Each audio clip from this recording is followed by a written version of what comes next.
ایک پیر صاحب مرید کے یہاں گئے, کھانا کھایا, بہت پسند آیا, کہنے کے بیگم کو بلا, وہ آ گئی, کہنے کے بیٹی تیرے ہاتھ کا کھانا کھایا بہت بڑھیا تھا, شکریہ ادا کرنے کے لیے تمہیں بلا. تو اس نے زارو قطار رونا شروع کر دیا. تو انہوں نے فرمایا بیٹی کیا ہوا؟ کہا جی آپ کے مرید صاحب کے پاس 30 سال ہو گئے ہیں, زندگی میں ایک دفعہ اس نے کبھی میرے کھانے کی تعریف نہیں. پکا پکا پسینے بہ جاتے ہیں, نون گھٹ ہے, مرچن زیادہ, بوٹی نہیں گلی ہوئی, شورا تھک گیا ہے, آلو کچا ہے.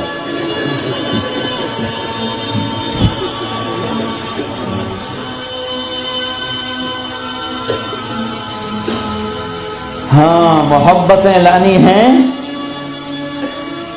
تو برداشت کرنا پڑے گا, اور جب تک محبت نہیں آتی گھروں میں دین نہیں آئے گا. اپنے گھروں کی معاشرت نبی والی لاؤ, ایک دوسرے کی تعریف کرو, ایک دوسرے کی حوصلہ افزائی کرو. سبحان اللہ. اللہ کے نبی گھر آئے, ام سلمہ کے گھر کی باری, کھانے کو کچھ نہیں, پکایا کچھ ہے ہی کچھ نہیں. تو خامد محمد مصطفیٰ جیسا اور آگے کھانا تیار نہ ہو تو بیوی کے دل پہ کیا گزرے گی؟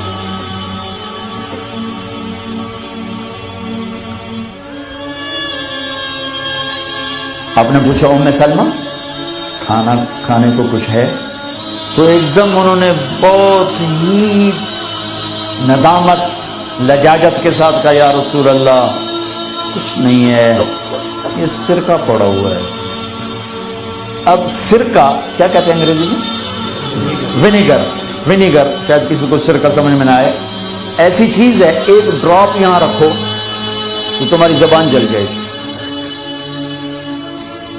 ½ ٹی اسپون لو تو تمہارا سارا گلا چیر کے رکھ دے. اور میں غلطی سے کوئی سرکے میں بعض سلاد پہ ہوتا ہے نا سرکہ ڈالا ہو, میں غلطی سے میرے منہ میں کوئی ایک پتا بھی چلا جائے تو 1 ہفتہ میرا گلا گیا, اتنا میرا سینسٹیو گلا ہے اس سے. سرکہ کوئی کھانے کی چیز؟ انہوں نے تو آجل یا رسول اللہ یہ ایک سرکہ ہے, ہائے ہائے ہائے ہائے. آگے میرے نے کہ سرکہ بھی کوئی کھاون دی شاید, تو اتنا نہیں پتا بھائی سرکہ کھاون دا نہیں ہوتا. میرے نبی نے فرمایا نعم الادام الخل, ام سلمہ سرکے جیسا تو سالن ہی کوئی نہیں. سرکے جیسا تو سالن ہی کوئی نہیں. کیسے اپنی بیگم کو شرمندگی سے نکالا اور احساس کمتری سے نکالا, سرکے جیسا تو سالن ہی کوئی. جس گھر میں سرکہ ہے انہیں کسی سالن کی ضرورت ہی کوئی نہیں. یوں حوصلہ بڑھایا جاتا ہے. یہاں تو چونکہ وہ مقابلے کی ٹکر, یہاں بیویاں بھی ڈاڈی ہیں خوب, تو یہاں تو ان کی اپنی کونسلز بنی ہوئی ہیں. تو میں مسلمان عورت کو کہتا ہوں, جو کہ یہ میری بات آگے جا رہی ہے, آپ میرے سامنے بیٹھے ہو,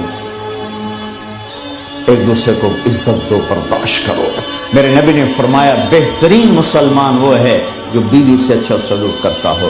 اور بیوی سے فرمایا میری شریعت میں سجدہ ہوتا تو بیوی سے کہتا خامند کو سجدہ کر. بہترین صدقہ اولاد کی تربیت ہے. پورا گھر میرے نبی نے نقشہ, ہر ایک کی قیمت بتائی. ماں تیرے قدموں تلے جنت, کا کاش میری ماں زندہ ہوتی, تم دیکھتے میں کیا کرتا.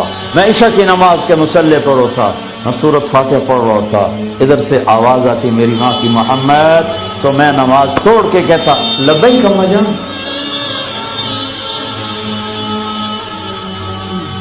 باپ کا تیرے جنت کا دروازہ ہے, باپ تیری جنت کا دروازہ ہے, کھولنا توڑنا نہیں, کھولنا توڑنا نہیں. توڑ لیا تو جنت میں نہ جا سکو گے. سب سے بہترین مسلمان جو بیوی سے اچھا سلوک, سب سے بہترین عورت جو اپنے خامند کی منشا کو دیکھے.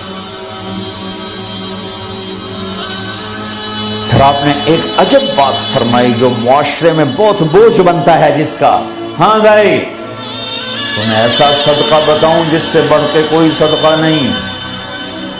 تمہیں ایسا صدقہ بتاؤں جس سے بڑھ کے کوئی صدقہ نہیں؟ انہوں نے کہا جی کیا؟ کہا الابنۃ المردودہ، جس کی بیٹی کو طلاق ہو گئی یا بیوہ ہو گئی اور گھر واپس آ گئی ماں باپ کے، یا ماں باپ نہیں ہے تو بھائی ہیں، وہ ایک بوجھ بنتی ہے ماں باپ پر بھی، اور بھائی تو ویسے ہی باغی ہو جاتے ہیں۔ میرے نبی نے فرمایا اس بچی پہ خرچ کرنا کائنات کا سب سے افضل صدقہ۔ گھر، ایک گھر کیسے چلتا ہے؟ ہمارے ہاں پنجاب، سندھ، بلوچستان سرحد میں بہنوں کو وراثت میں کوئی حصہ نہیں ملتا، سب بھائی کھا جاتے ہیں۔ میرے نبی نے فرمایا جس کو اللہ نے 2 بہنیں دیں اس نے ان کا حق ادا کیا، شادی کی حق ادا کیا۔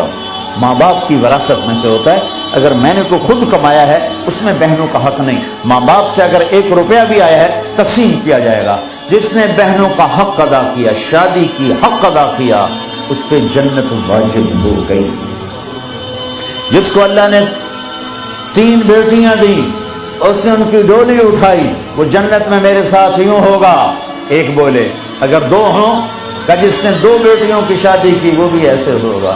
اللہ بھلا کرے۔